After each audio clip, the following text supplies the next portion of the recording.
KSRTCയുടെ പ്രിയദർശിനി ബസ്സിൽ തിരക്കേറിയതോടെ മോഷ്ടാക്കളും സജീവമാകുന്നു. യാത്രക്കിടെ സ്വർണ്ണാഭരണം നഷ്ടമായെന്ന വനിതാ യാത്രക്കാരുടെ പരാതിയെ തുടർന്ന് 2 KSRTC ബസ്സുകളാണ് ഇന്നലെ കൊണ്ടോട്ടി സ്റ്റേഷനിലെത്തിച്ചത്. യാത്രക്കാരെയും ബസ്സും പരിശോധിച്ചെങ്കിലും സ്വർണ്ണാഭരണങ്ങളൊന്നും കണ്ടെടുക്കാനായില്ല.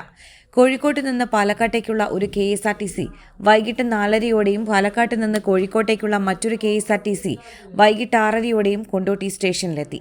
പാലക്കാട്ടേക്കുള്ള ബസ്സിലെ യാത്രക്കാരിക്ക് 2 പവൻ ആഭരണമാണ് നഷ്ടമായത്.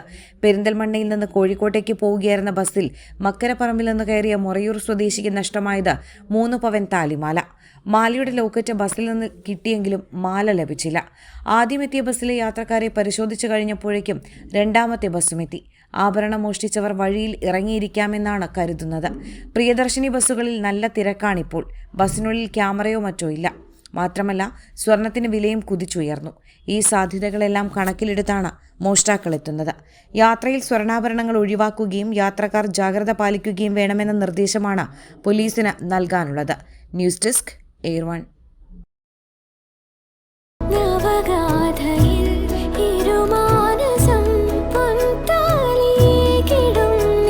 Nesra Gold and Diamonds, Kalpaka Building, Bypass Road, Kondoti.